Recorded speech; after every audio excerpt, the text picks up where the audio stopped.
ಸ್ವಾಮಿ ನಾವು ಫಸ್ಟೇ ಸರಿ ಬಂದಿದ್ದೀವಿ ದೇವಸ್ಥಾನಕ್ಕೆ, ಅದು ಈ ದೇವಸ್ಥಾನ ಇಲ್ಲೇ ಸರ್ವಮಂಗಲ್ಯೇ ಶಿವೆ ಸರ್ವಪ್ರಸಾದಿಕೆ ಶರಣ್ಯೇ ತ್ರ್ಯಂಬಕೆ ಗೌರಿ ನಾರಾಯಣೇ ನಮಸ್ತೆ. ವಿಶ್ವಮಂಗಳೇ ದೇವಿ ಚ ವಿಶ್ವವಿದ್ಯಾವಿನೋದಿನಿ ಲೋಕಮಾತಾ ನಮಸ್ತಭ್ಯಂ. ಭದ್ರಕಾಳಿಯೈ ನಮಃ. ರೌದ್ರರೂಪೆ ಮಹಾಕಾಳಿ ಭದ್ರಕಾಳಿ ಪ್ರಸಾದಿದೆ ಮಮ ಗೃಹೇ ವಸತಿಂ ಕಾಳಿಂ ಸರ್ವಕಾರ್ಯಾರ್ಥಂ ಸರ್ವವರಪ್ರದಾಯಿನಿ ಶ್ರೀ ಭದ್ರಕಾಳಿಯೈ ನಮಃ. ಎಲ್ಲರಿಗೂ ನಮಸ್ಕಾರ. ನನ್ನ ಹೆಸರು ನಾಗರಾಜ್ ಶಾಸ್ತ್ರಿ ಅಂತ. ಈ ಶ್ರೀ ಭದ್ರಕಾಳಿ ಮತ್ತು ಪ್ರತ್ಯಂಗರಿ ದೇವಿ ಶಕ್ತಿಪೀಠದ ಪ್ರಧಾನ ಅರ್ಚಕರು ಮತ್ತು ಸಂಸ್ಥಾಪಕರು. ವಿಶೇಷತೆ ಏನಪ್ಪ ಅಂತಂದರೆ, ಇವತ್ತು ಈ ತಾಯಿಯಲ್ಲಿ ನೆನಗೊಂಡು 11 ವರ್ಷಗಳು ಕಳೆದಿದೆ. ಹಾಗೆ 9ನೇ ವರ್ಷ ಜಾತ್ರಾ ಮಹೋತ್ಸವ ಸಹ ಮಾಡ್ತದೆ. ವಿಶೇಷ ಈ ಸಂಕಲ್ಪದಂತೆ ತಾಯಿ ಒಂದು ಸಂಕಲ್ಪದಂತೆ ಇವತ್ತು ಜಾತ್ರೆಯನ್ನು ನಡೆಸ್ತಾ ಇದ್ದೀವಿ. ವಿಶೇಷತೆ ಏನಪ್ಪ ಅಂತಂದರೆ, ಇಲ್ಲಿಗೆ ತಾಯಿ ಪಾದಾರ್ಪಣೆ ಮಾಡಿ, ಅಂದರೆ ಮೂಲತಃ ದೇವರು ಬಂದು ಪಾದಾರ್ಪಣೆ ಮಾಡಿ 17 ವರ್ಷಗಳು ಕಳೆದಿದೆ. ಅದಂತರ ದೇವಸ್ಥಾನಕ್ಕೆ ಸಂಕಲ್ಪ ಮಾಡಿ 11 ವರ್ಷಗಳ ಕಾಲ ಕಳೆದಿದೆ. ಮತ್ತು ಇಲ್ಲಿ ಏನು ವಿಶೇಷತೆ ಅಂತಂದರೆ, ಇಲ್ಲಿ ಒಂದೇ ಗರ್ಭದ ಗುಡಿಯಲ್ಲಿ ಶಿವ ಮತ್ತು ಶಕ್ತಿ ನೆಲೆಸಿರುವಂಥದ್ದು ವಿಶೇಷತೆ ದೇವಸ್ಥಾನ. ಸಾಮಾನ್ಯವಾಗಿ ಬಲಭಾಗದಲ್ಲಿ ಪ್ರತಿಷ್ಠಾಪನೆ ಮಾಡ್ತಾರೆ, ಇಲ್ಲಾಂದರೆ ಪಕ್ಕದಲ್ಲಿ ಪ್ರತಿಷ್ಠಾಪನೆ ಮಾಡ್ತಾರೆ. ಒಂದೇ ಗರ್ಭದ ಗುಡಿಯಲ್ಲಿ 100ಕ್ಕೆ 1 ದೇವಸ್ಥಾನ ಅಂತ ಹೇಳಬಹುದು. ವಿಶೇಷವಾಗಿ ಶಿವಶಕ್ತಿ ಒಂದೇ ಜಾಗದಲ್ಲಿ ನೆಲೆಸಿರೋದ್ರಿಂದ ಅವರು ಏನೇ ಭಕ್ತರು ಸಂಕಲ್ಪ ಇಟ್ಕೊಂಡು ಇಲ್ಲಿಗೆ ಬರ್ತಾರೆ, ಅವರು ಸಂಪೂರ್ಣವಾಗಿ ಅನುಗ್ರಹ ನೀಡುವಂಥವಳು ವರಪ್ರದಾಯಿನಿ ಭದ್ರಕಾಳಿ. ವಿಶೇಷವಾಗಿ ಇಲ್ಲಿ ಯಾವುದೇ ಸಮಸ್ಯೆಯಿಂದ ಬಂದು ಅವರು ಏನೇ ಸಂಕಲ್ಪ ಇದ್ದರೂ ಸಹ ಅತಿ ಶೀಘ್ರದಲ್ಲಿ ಶಿವ ಮತ್ತು ಅಮ್ಮನವರು ಶೀಘ್ರ ಪರಿಹಾರ ಕೊಡುವಂಥವಳು. ಈ ಕ್ಷೇತ್ರದಲ್ಲಿ ನೆಲೆಸಿರುವಂಥದ್ದು ಭದ್ರಕಾಳಿ ಮುಖಂಡೇಶ್ವರ ಸಮೇತವಾಗಿ ಚೌಡೇಶ್ವರಿ, ಮತ್ತು ಕ್ಷೇತ್ರಪಾಲಕನಾಗಿ ಮಹಾಭೈರವ, ಕ್ಷೇತ್ರ ರಕ್ಷಕನಾಗಿ ಶ್ರೀ ಪಂಚಮುಖಿ ಆಂಜನೇಯ ಸ್ವಾಮಿ, ಮತ್ತು ಕ್ಷೇತ್ರ ನಾಯಕಿಯಾಗಿ ಕ್ಷೇತ್ರ ರಕ್ಷಿತ ಮಹಾಪ್ರತ್ಯಂಗರಿ ನೆಲೆಸಿರುವಂಥ ದೇವಸ್ಥಾನ. ವಿಶೇಷವಾಗಿ ಬಹಳಷ್ಟು ಶಕ್ತಿ ದೇವತೆಗಳು ನೆಲೆಸಿರುವಂಥ ವಿಶೇಷ ದೇವಸ್ಥಾನ. ಇಲ್ಲಿನ ಯಾವುದೇ ಒಂದು ಸಮಸ್ಯೆ ಅವರ ಭಕ್ತರು ಏನೇ ಅವರ ಕೋರಿಕೆ ಇದ್ದರೂ ಸಹ ಶೀಘ್ರ ಪರಿಹಾರ ನೀಡುವಂಥವಳು ಭದ್ರಕಾಳಿ. ಯಾವುದೇ ಸಮಸ್ಯೆಯಿಂದ ಇಲ್ಲಿಗೆ ಬಂದು ಭಕ್ತರ ಅವರ ಕಷ್ಟಗಳನ್ನು ಕಣ್ಣೀರು ಒರೆಸುತ್ತಾ ತಾಯಿ ರಾಜಾರೋಷವಾಗಿ ಕೂತಿರುವಂಥದ್ದು ಗರ್ಭದ ಗುಡಿಯಲ್ಲಿ ವಿಶೇಷ. ಹಾಗಾಗಿ ಇವತ್ತು ವಿಶೇಷವಾಗಿ ಅಮ್ಮನ ಸಂಕಲ್ಪದಂತೆ ಪ್ರತಿ ವರ್ಷ ಸಹ ಜಾತ್ರಾ ಮಹೋತ್ಸವ ನೆರವೇರಿಸ್ಕೊಂಡು ಬರ್ತಾ ಇದ್ದೀವಿ. ಇದೇ ವರ್ಷ ಸಂಕಲ್ಪದಂತೆ ಇದು 9ನೇ ವರ್ಷದ ಜಾತ್ರಾ ಮಹೋತ್ಸವ ಭಾರಿ ಅದ್ದೂರಿಯಾಗಿ ಮಾಡಿದ್ದೀವಿ. ಅಮ್ಮನ ಕೃಪೆ, ಭಕ್ತರ ಒಂದು ಸಹಕಾರ, ಮತ್ತು ಈ ಊರಿನ ಗ್ರಾಮಸ್ಥರ ಸಹಕಾರ, ಮತ್ತು ಈಗ ಧರ್ಮದರ್ಶಿಗಳಾದಂಥ ಬಸವರಾಜಪ್ಪ ಅವರ ಕುಟುಂಬವರು ಸಹಕಾರದಿಂದ ಈ ಕ್ಷೇತ್ರದಲ್ಲಿ ಇಂದುವರೆಗೂ ಒಂದು ಜಾತ್ರೆಯನ್ನು ನಡೆಸ್ಕೊಂಡು ಹೋಗ್ತಾನೆ ಇದ್ದಾಳೆ ತಾಯಿ. ದಿನೇ ದಿನಕ್ಕೂ ಅಭಿವೃದ್ಧಿ ಆಗ್ತಾ ಇದೆ. ಮೊದಲಿಗೆ ಒಂದು ಅಂಕಣ ಬಂದಿದ್ದು ಇವತ್ತು ಇಲ್ಲಿವರೆಗೂ ಹೋಗಿದೆ. ಮತ್ತು ಒಂದೊಂದು ವರ್ಷಕ್ಕೂ ಒಂದೊಂದು ಕೆಲಸ ನಾವು ಸ್ಟಾರ್ಟ್ ಮಾಡೋಕ್ಕೆ ಇಡ್ದಾಗಿಂದ ಇದುವರೆಗೂ ಕರಣಿ ಕೆಲಸ ನಿಂತೇ ಇಲ್ಲ. ಇಲ್ಲಿ ಪ್ರತಿ ವರ್ಷ ಸಹ ಏನೋ ಒಂದು ಕೆಲಸ ಆಗಬೇಕು, ನಡೀತಾ ಇರಬೇಕು ಈ ಕ್ಷೇತ್ರದಲ್ಲಿ. ಹಾಗಾಗಿ ಎಲ್ಲ ಬಂದಿದ್ದ ತಕ್ಷಣವೇ ಒಂದು 6 ತಿಂಗಳಿಗೆ ಚೌಡೇಶ್ವರಿ ಮತ್ತು ಕಾಲಭೈರವರ ಪ್ರತಿಷ್ಠಾಪನೆ ಆದರು. ತದನಂತರ ಈ ಕ್ಷೇತ್ರದಲ್ಲಿ 1700 kg ಪಂಚಲೋಹದ ವಿಗ್ರಹ ಪ್ರತ್ಯಂಗರ ದೇವಿ 8 ಅಡಿ ವಿಗ್ರಹ ಪ್ರತಿಷ್ಠಾಪನೆ ಆಯಿತು. ವಿಶೇಷವಾಗಿ ಇಲ್ಲಿ ಎಲ್ಲ ದೇವತೆಗಳು ಇರಿಸಿರುವಂಥದ್ದು ಒಂದು ವಿಶೇಷತೆ. ಮತ್ತು ಜಾತ್ರೆ ಅಂದರೆ ವಿಶೇಷವಾದ ಒಂದು ಹಬ್ಬ. ಒಂದು ಗ್ರಾಮಕ್ಕೆ ಇಲ್ಲಿ ಬರುವಂಥ ಭಕ್ತರಿಗೆ ಎಲ್ಲರಿಗೂ ಒಂದು ವಿಶೇಷವಾದಂಥ ಹಬ್ಬ ಜಾತ್ರೆ. ಜಾತ್ರೆ ಅಂದರೆ ಅಮ್ಮನವರಿಗೆ ತುಂಬ ವಿಶೇಷ. ಆ ತಾಯಿ ಎಲ್ಲಿ ಹೊರಗಡೆ ಹೋದರೂ ಸಹ ಈ ಜಾತ್ರೆ ಅಂದರೆ ಸಹ ಬಂದು ಕೂತ್ಕೊಂಡ್ಬಿಡ್ತಾಳೆ ಅಲ್ಲಿ ಭಕ್ತರನ್ನು ನೋಡೋಕ್ಕೆ.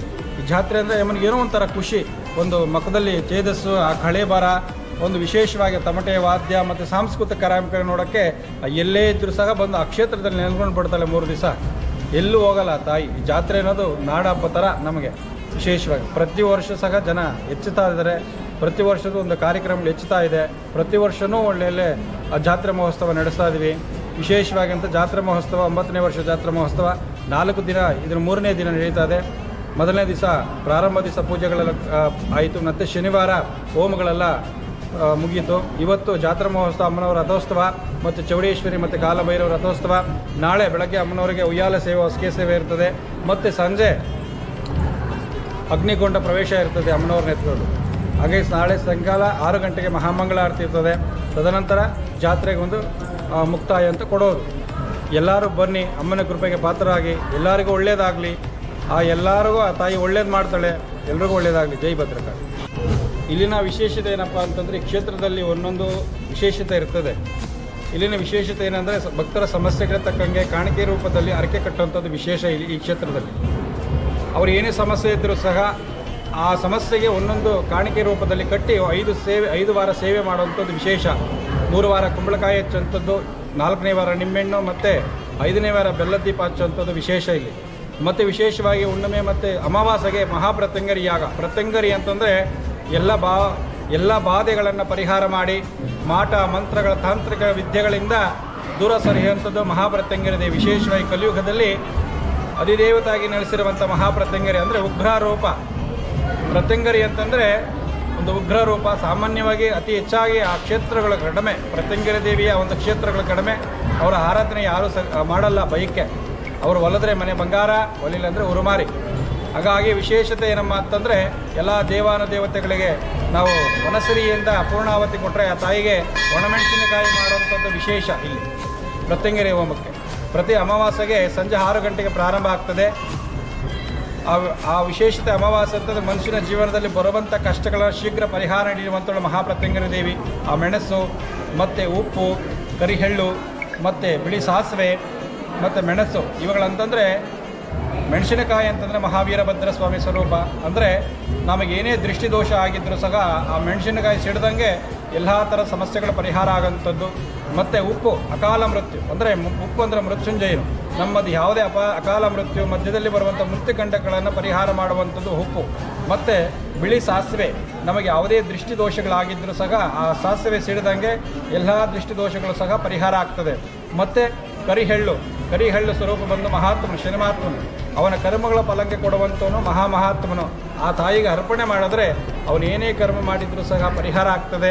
ಮತ್ತು ವಿಶೇಷವಾಗಿ ಮೆಣಸಿನ ಸ್ವರೂಪ ಬಂದು ಆಂಜನೇಯ ಸ್ವಾಮಿ. ಯಾವುದೇ ಒಂದು ಭೂತ ಪ್ರೇತಗಳ ಕಾಟ ಆಗಿದ್ದರೂ ಸಹ ಅದರ ನಿವುಡಿಸಿ ಅದರೊಳಗೆ ಹಾಕಿದರೆ ಹೋಮದ ಕಂಡಕ್ಕೆ ಎಲ್ಲ ಥರದ ಪರಿಹಾರ ಆಗ್ತದೆ. ಮತ್ತು ವಿಶೇಷವಾಗಿ ರಾಹುಕೇತು ದೃಷ್ಟಿದೋಷ, ಸರ್ಪದೋಷಗಳು ಮತ್ತು ಯಾವುದೇ ಒಂದು ಸರ್ಪದೋಷಗಳಿದ್ದರೂ ಸಹ ಶೀಘ್ರ ಪರಿಹಾರ ಮಾಡುವಂಥಳು ಮಹಾಪ್ರತ್ಯಂಗರಿ ದೇವಿ. ಪ್ರತ್ಯಂಗರಿ ಅಂದರೆ ಬಾಧೆಗಳನ್ನು ನಿವಾರಣೆ ಮಾಡಿ ಮನುಷ್ಯನ ಜೀವನದಲ್ಲಿ ಕಷ್ಟಗಳನ್ನು ದೂರ ಹಾಕಿ ಅವರ ಕೇಳಿದಂಥ ವರಗಳನ್ನು ಕೊಡುವಂಥಳು ಪ್ರತ್ಯಂಗರಿ ದೇವಿ. ಎಲ್ಲರೂ ಬನ್ನಿ. ಪ್ರತಿ ಅಮಾವಾಸ್ಯೆಗೆ ಮತ್ತು ಹುಣ್ಣಿಮೆಗೆ ಇಲ್ಲಿ ಪ್ರತಿ 6 ಗಂಟೆಗೆ ಪ್ರಾರಂಭ ಆಗ್ತದೆ. ಎಲ್ಲರೂ ಬನ್ನಿ. ಆ ಅಮ್ಮನ ಕೃಪೆಗೆ ಪಾತ್ರರಾಗಿ ನಮ್ಮ ಜೀವನದಲ್ಲಿ ಇರೋಂಥದ್ದೇ ಕಷ್ಟಗಳು, ಪ್ರತಿಯೊಬ್ಬ ಮನುಷ್ಯನಿಗೂ ಕಷ್ಟಗಳು ಇರೇ ಇರ್ತದೆ. ಎಲ್ಲರಿಗೂ ಕಷ್ಟ, ದುಡ್ಡಿರೋನಿಗೂ ಕಷ್ಟ, ದುಡ್ಡಿಲ್ಲೋನಿಗೂ ಕಷ್ಟ, ಪ್ರತಿಯೊಬ್ಬರಿಗೂ ಕಷ್ಟ ಇರ್ತದೆ. ಬನ್ನಿ, ಒಂದು ಕ್ಷೇತ್ರಕ್ಕೆ ಭೇಟಿ ಕೊಡಿ. ಆನಂತರ ಆ ಹೋಮಕ್ಕೆ ಭಾಗವಹಿಸಿ ಎಲ್ಲ ಥರದ ನಿಮ್ಮ ಅನುಕೂಲಗಳನ್ನು ಆ ತಾಯಿಯಿಂದ ಪಡ್ಕೊಳ್ಳಿ. ಜೈ ಭದ್ರಕಾಳಿ, ಜೈ ಪ್ರತ್ಯಂಗರಿ. ಊಟ ಮಾಡ್ತಾರೆ.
ಗಣಾದಿ ಸೇವಿತಂ ಅಭಿತ್ತ ಚಂಬೂ ಫಲಸಾರ ಭಕ್ಷಿತಂ ಸುಧ ಲೋಕ ವಿನಾಶ ಕಾರಣ ನಮಾಮಿ ವಿಘ್ನೇಶ್ವರನ ಪಾದ ಪಂಕಜಂ ಎಂಬುದಾಗಿ ವಿಘ್ನೇಶ್ವರನನ್ನು ಸ್ಮರಿಸಿಕೊಂಡು ಹರ ಹರ ಸರ್ವ ಮಂಗಳ ಮಾಂಗಲ್ಯ ಸರ್ವ ಮಂಗಳ ಮಾಂಗಲ್ಯ ಶಿವೇ ಸರ್ವಾರ್ಥ ಸಾಧಕೆ ತ್ರಯಂಬಕೆ ದೇವಿ ಭದ್ರಕಾಳಿ ನಮೋಸ್ತುತೆ ಎಂಬುದಾಗಿ ಈ ಕ್ಷೇತ್ರದಲ್ಲಿ ನೆಲೆಗೊಂಡಿರುವಂತಹ ಯಾವ ಭದ್ರಕಾಳಿ ದೇವಿಯ ಹಡಿಲಾವರಗಳಿಗೆ ಭಕ್ತಿಯ ಪ್ರಣಾಮಗಳನ್ನು ಅರ್ಪಿಸುತ್ತ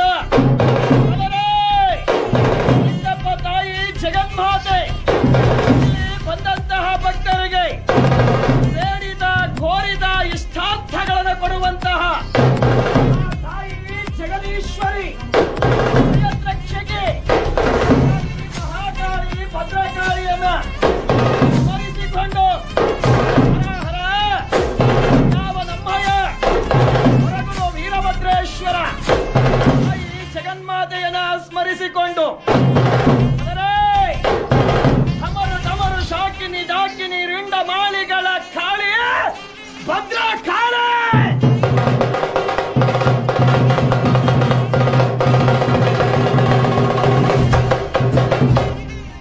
ಡಮರು ಶಾಕಿನಿ ಡಾಕಿನಿ ಇಂದ ಮೂಳೆಗಳ ಕಾಳೆ ಭದ್ರಕಾಳೆ ಗಡಗಡ ಗಡಗಡ ರುಂಡಧಾರಣೆ